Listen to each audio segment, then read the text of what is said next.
On Monday we rested. Tuesday we went to Boulevard. Told y'all what Boulevard was. A little hookah spot, a little dance spot, you know, a little something slight, nothing crazy. It was cute. It was like we went there probably like 6 or 7, 7, 8. Like 7, 8. And you know, we don't go to the clubs like 11, 12. So like it was something we pre-game with, me and Kay. It was cute. Tuesday we went to Boulevard, then we headed to Bang Bang Tuesday. That's when I had my first little colorist experience, you know. That's when it really like struck me like, oh motherfuckers is super colorist out here. Okay. Bang Bang Tuesday was cute, it was cool, it was something slight, like it wasn't too packed in there. It was giving, you know, sections, club vibe. It was a nice decor, nice ambiance. They have hookah, they have drinks, they have a DJ, they have bottle service. They only have bottle service. And, you know, the girl said it was champagne bottle because, you know, I'm champagne mommy. It had a Spanish name. I'll let y'all know what the name is in the description box. As of now, I know they have a Tuesday that they promo as Bang Bang Tuesday, and that's when we went. On Wednesday, we went to a Buzz Bar.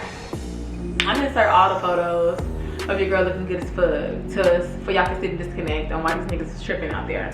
But Buzz Bar was cute, something slight. Buzz Bar is definitely like ritzy and like fab and like it's definitely giving a vibrant club scene. It was a nice club scene. I did not have any problems in Buzz Bar. On Thursday, we met up with a friend of Kay.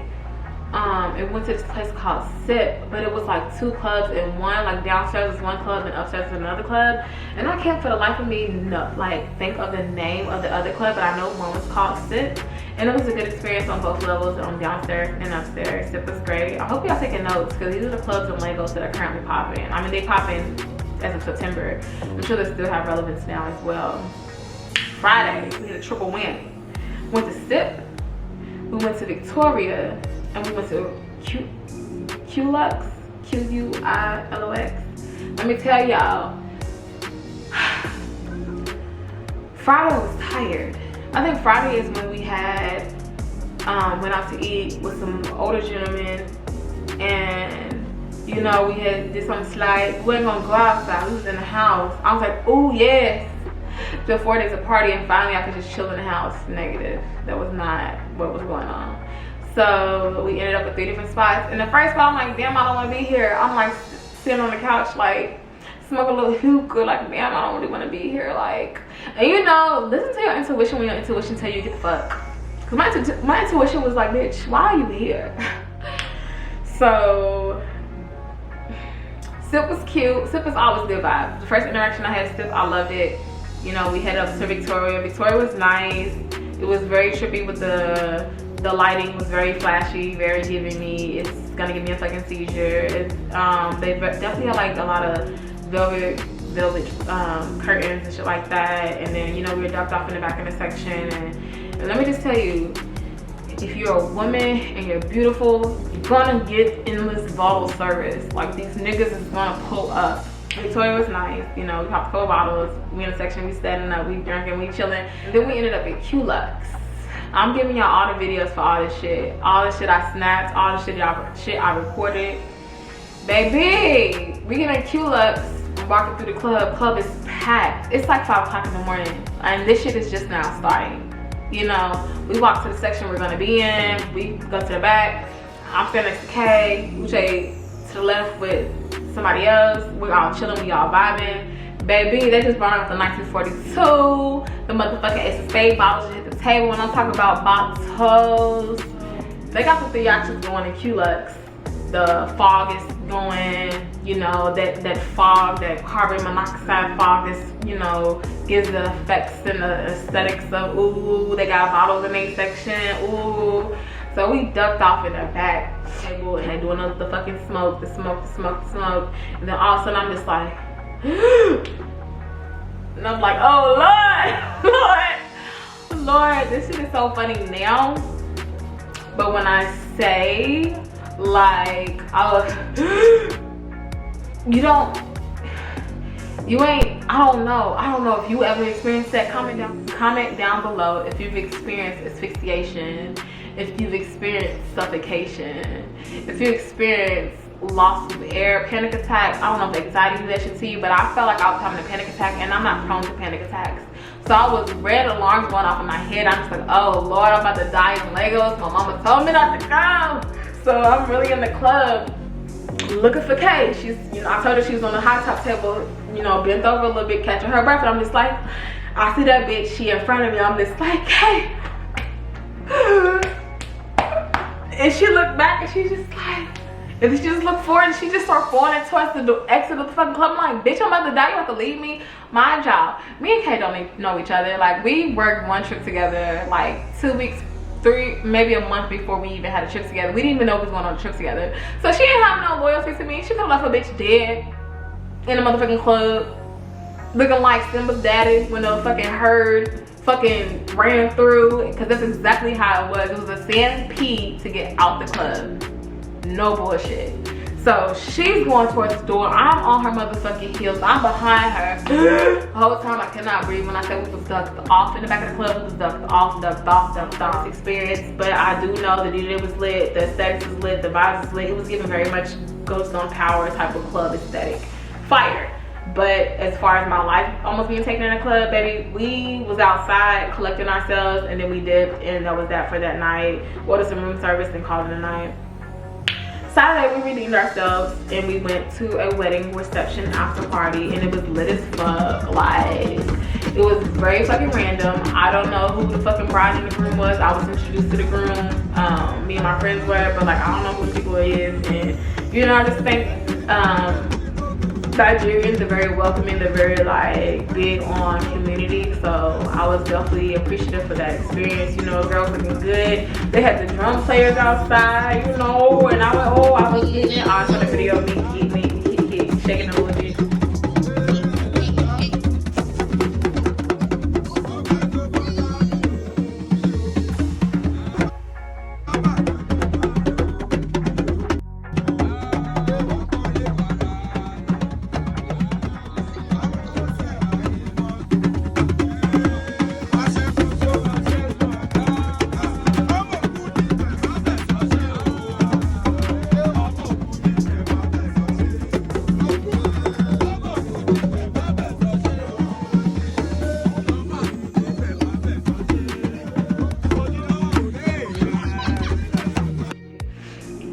And then, baby, we went to Silver Fox.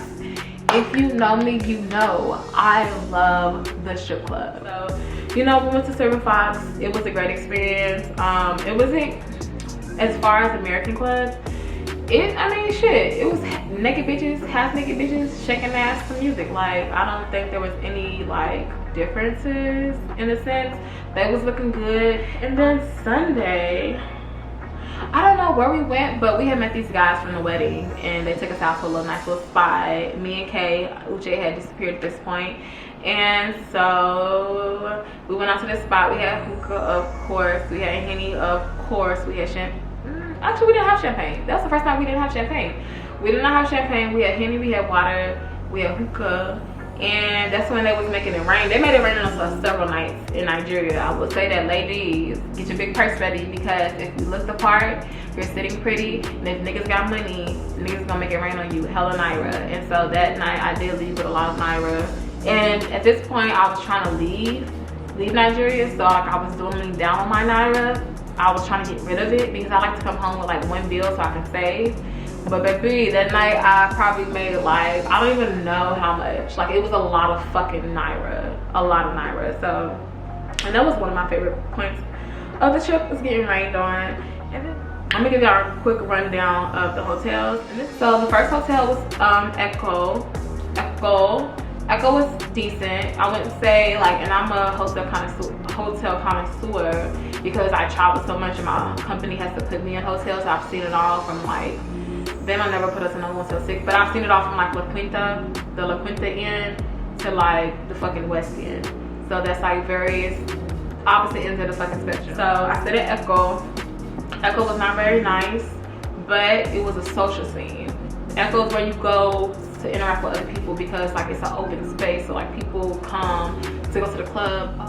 Echo has a nice pool area, a nice bar area. They have a buffet area. They have a couple clubs, a couple restaurants within the hotel, and it's an open space. So like I said, people will come into Echo and not actually be like staying there. And then we upgraded to Echo Signature. Now Echo Signature was given very much so upper echelon, high class. It was nice. Echo Signature was cute. The room service was great. I didn't really explore the hotel other than the room and like going outside to catch taxi cab, personal driver. Blowfish was my favorite hotel, and let me tell you why. Although Echo had the social aspects to it, and Echo Signature had the ambiance and the upper class, upper echelon type of feel to it, Blowfish was just like, in all regards, like there were like 4 to 5 restaurants at the pool area. The pool was beautiful. They had a DJ. It was a lot of Lebanese men there, and I don't know what the relations with Lebanese people and Nigerians are. I don't know. I do know Lebanese people run the nightlife. Not run, but a lot of clubs I went to were owned by Lebanese men, and I will say that, like, yeah. But Blowfish was just essentially like a vibe, and it was more affordable than Echo and Echo Signature by far. And it just had all the ambiance, everything you could want within your reach. It was just pretty. I like aesthetics, so it was very aesthetically pleasing. Sum it all up. So long guys, video, and I hope y'all sticking with me. I hope y'all rocking with me. If y'all made it this far, I really appreciate you. And this is real words. Like, we all say the same shit on YouTube and it all gets redundant, but these are my true feelings. Like, I really appreciate y'all for watching me, because you didn't have to, and I really hope y'all liking the content, and I really hope y'all continue to engage in my content. Like, comment, subscribe. These engagements really matter with me becoming monetized. But to sum it all up, Lagos was definitely a turn up city. It was giving turn up. It was giving niggas with money. It was giving niggas with long money. I don't know if it was legal or illegal, but it was giving established. It was giving risky. As a pretty woman, you will receive a lot of bad bitch amenities. Drinks, hookah, food, chauffeur service, money, like, and if you're a light-skinned bad bitch, up here, okay? But as a woman, if you're pretty and you look the part, men will shower you and adore you and give you shit out the ass. Take with it as you will. As a woman, you're gonna be solicited for sex. This is what it is. Like, it's not is what it is, but in their culture, somebody might, you know, come up to you, how much for that, you know? And it just is what it is. The power dynamic between men and women is off. It's outdated. The money structure between men and women is off. It's outdated. I think a lot of the women who are successful, or from my small like viewpoint of the women I interacted with or the women I've seen in the club, and like I said, one of my friends is Nigerian American, and she's actually like in tune with the social scene out there. A lot of the women who are outside, who look bad as fuck, is selling coochie. They're selling coochie. Some bitches out there selling coochie. So I mean, it is what it is. I think most of the men are established from their own record and their own thing, you know, but a lot of women who are on the scene, they known to be runs girls. The men definitely like treated us to 5-star steakhouses and dinners and lunches, and like I said, bottle service, premium liquor bottles, champagne. Like, the courtship is definitely top tier. Honorable mentions, because we're here at this point, we're wrapping up this fucking video. The suya was phenomenal. I think we went to this place called Buka Hut. Fire. This is like a luxury. Like, we sit with poise and grace, and like, you know, we have a certain personality, certain, you know, demeanor about ourselves now that we're pretty and we're paid. But don't let it fool you, because I'll hop out hood bitch real quick. But we're not gonna get into that. I will say I enjoyed like having personal drivers come and get us with the motherfucking shooter. We'll be going to the club, and you know, we would know somebody who invited us to the club. so they would send a personal driver. And because Legos has a curfew of midnight and there are guards, and I think this has to do with, you know, the NSARS, like, you know, how one of the, what's not clicking, Steven? No, I'm playing. One of the toes had got like shot up last year around October. So I think that's why they're on high alert and high security. I loved the thrill and like having to shoot it in the car. Like that does something to me. Like it's real big guns, automatic weapons. Like when she's talking about like in Benzes and Bentleys and you name it, we was in it and they had a motherfucking shooter. You just feel super presidential. That's how I feel. Like damn, like ooh, like this, ooh, I don't know. But yeah, I'm a little tuned to danger and excitement. That just does something for me. But hey, if you relate, comment down below. Did I enjoy myself? I thoroughly enjoyed myself, minus the misogyny, minus the colorism, minus the bickering with one of the people I went with, you know, minus almost getting on my body, minus that. Yeah, go again. Like what? How was getting acclimated back to America? I really didn't have any trouble getting acclimated back.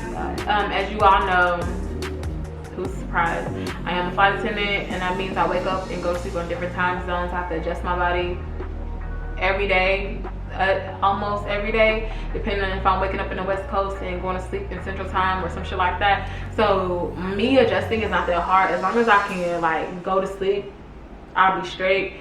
So I didn't really have a hard time getting acclimated back to being in the United States. But all in all, I enjoy Legos. I'm appreciative for my experience. I do want to thank you guys for tuning in.